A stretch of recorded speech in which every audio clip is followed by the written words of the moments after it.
उसको संस्कृत में संताप कहते हैं। संताप का मतलब होता है अंदर अंदर तपते रहना, जलते रहना, दुखी रहना, वही टेंशन। ऐसी बीमारी है, किसी से कहो तो भी कोई फायदा नहीं, अंदर सहो तो कहाँ तक सहोगे, किसी से तो कहना भी पड़ेगा। कहने से तुम्हारी चिंता दूर कर दे कोई, ऐसे बहुत कम लोग हैं संसार में। क्योंकि तुम खुद अपनी चिंता दूर नहीं कर पा रहे हो, दूसरा कोई ऐसा बड़ा परफेक्ट इफेक्ट मैन होगा, शायद उसके शब्द आपके अंदर इंट्रेंस हो जाए और आपकी चिंता की ज्वाला को बुझा सके। शायद वो भी पक्का नहीं है, क्योंकि इसके लिए पूर्ण ज्ञान की आवश्यकता है। ज्ञान से चिंता मिटती है। तो चिंता करने से, टेंशन करने से, संताप में रहने से सुंदर रूप नष्ट हो जाता है। आपकी सुंदरता विनष्ट हो जाएगी। आपका जो चेहरा है बड़ा भदभद हो जाएगा, फदफदा हो जाएगा, हुदहुदा हो जाएगा, सब चमक दमक तो खत्म ही हो गई।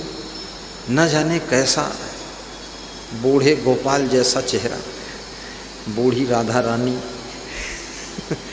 बहुत खतरनाक हो जाएगा। इससे मिला कुछ नहीं, संसार में मिलता तो किसी को कुछ नहीं। चाहे रात दिन तुम माथापच्ची करो, अंत में घर के लोग तुमको या तो बेईमान कहेंगे और या तो कोई मूर्ख भी कहेगा, और या तो घर के लोग कहेंगे ये बहुत धूर्त आदमी है। ये तुमको प्रमाण पत्र मिलेगा। भाई लोग बेईमान कहेंगे और तुम्हारा बाप कहेगा ये मूर्ख है, और तुम्हारे जो बेटे हैं वो कहेंगे पूरा नासमझ है आदमी। तुम रात दिन मर मिटे बर्बाद हो गए, और उपाधि ये मिली प्रमाण पत्र मूर्ख होने की। एक आदमी मेरे पास आया, बहुत दुखी था, कह रहा था कुछ मिला नहीं दुनिया में। हमने कहा किसी को नहीं मिलता तो आपको क्या मिलेगा, पाने की इच्छा क्यों करते हो? यहाँ तो बस मनुष्य शरीर मिला है, नेकी कर नदी में डाल, अच्छा करते रहो, अच्छा कहलाने की इच्छा मत रखो। कोई अच्छा नहीं कहेगा आपको, और कभी कोई कह भी दे तो धोखे से कह सकता है, और धोखे से कोई कह दे आप बहुत अच्छे आदमी हो, तो भी मन थोड़ा सा तसल्ली पा जाता है कि हम बहुत अच्छे आदमी हैं।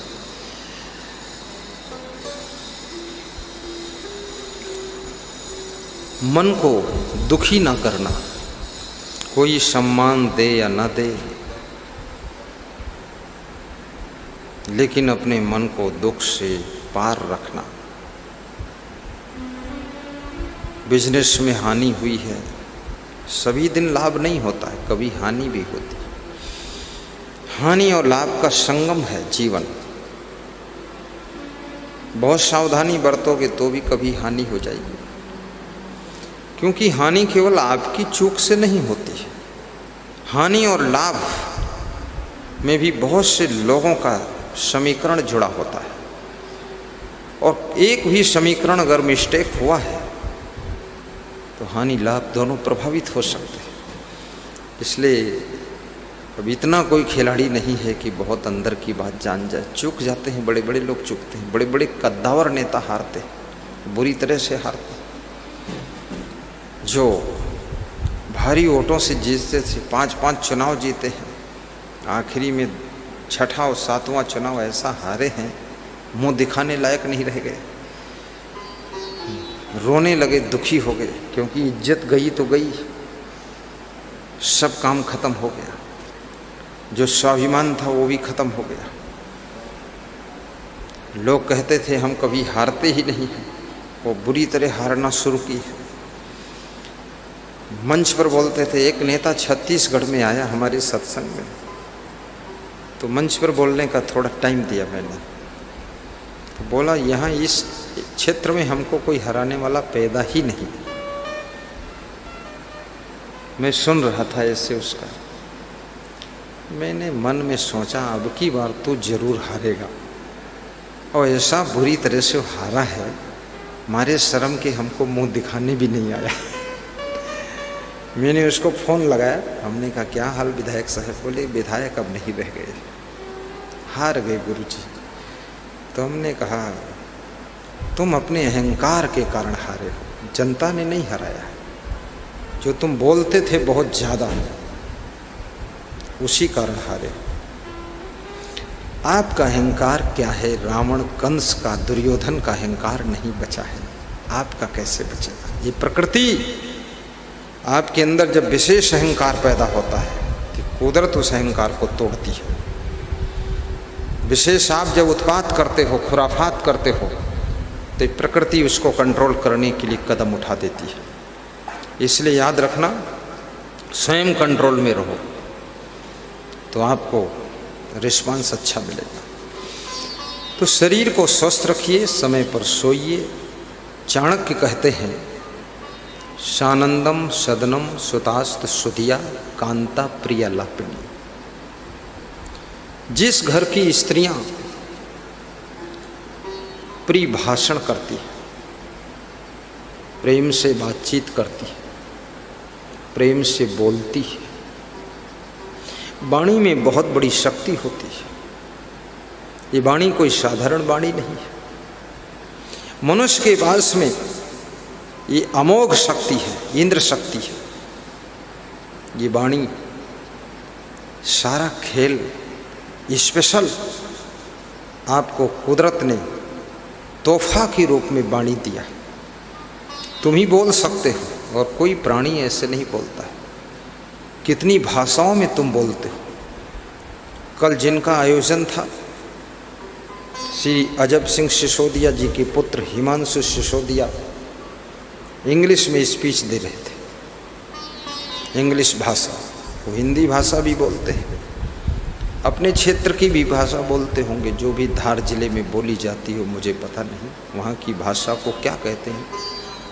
मालवी भाषा। मालवी भाषा जो बोलते हो माला माल हो जाता है।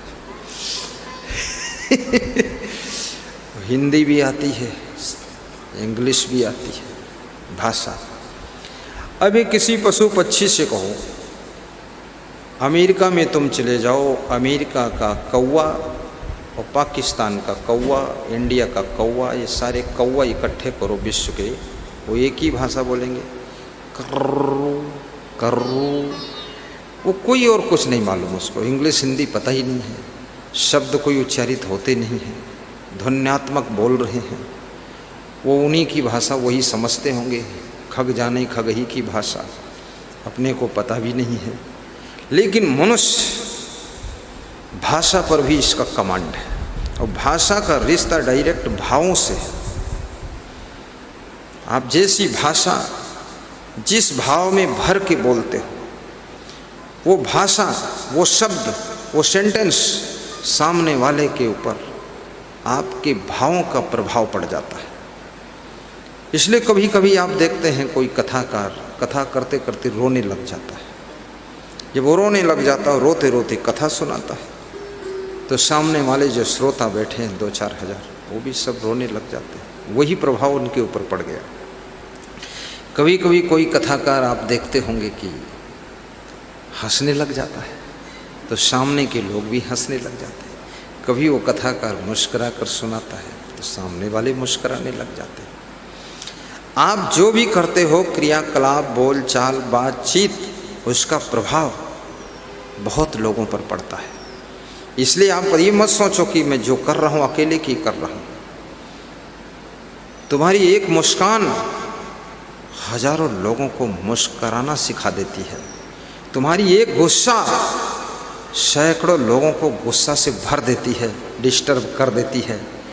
और तुम्हारी एक हंसी लाखों लोगों को हंसी खुशी से आनंदित कर देती है। और तुम्हारी उदासी सैकड़ों लोगों को उदासी और निराशा में डुबा देती है। इसलिए याद रखना, जब बेटा उदास होता है तो माँ बाप उदास हो जाते हैं, पति उदास होता है तो पत्नी चिंतित होकर उदास हो जाती कि बात क्या है। बच्चों से पूछती है पत्नी, तेरे पापा को कुछ हुआ है क्या? पूछो, आज उदास कुछ दिख रहे थे, क्या हुआ है? फ़ोन लगाओ, दुकान पर तो गए हैं, पूछ लो। उनको डर है कहीं ये उदासी ज़्यादा बढ़ गई तो कहीं ये आदमी जीवित रहेगा कि नहीं रहेगा, क्या हो सकता है। और जिसकी उदासी ज़्यादा बढ़ जाए, निराशा ज़्यादा बढ़ जाए, हताशा में बदल जाए, डिप्रेशन में जो पहुंच जाए, वो फिर दुनिया के परिवार के किसी के काम का नहीं रह जाता है। वो व्यक्ति बेकाम हो जाता है और वो जीवित रहे न रहे ये भी कोई ठिकाना नहीं रहता है। इसलिए उदासी को तोड़ना आवश्यक है। जिस दिन तुम उदास होते हो लोग पूछना शुरू कर देते, फिक्र हो जाती, लोगों को चिंता हो जाती उदास क्यों हो। और जिस दिन तुम खुश रहते हो कोई नहीं पूछता खुश क्यों हो, सब सोचते खुश है, समझो सब ठीक है, और सभी तुम्हारे साथ खुश हो जाते हैं। इसलिए जो बहुत बुद्धिमान लोग होते हैं, विवेकवान होते हैं, वह हमेशा खुश रहने का प्रयास करते हैं।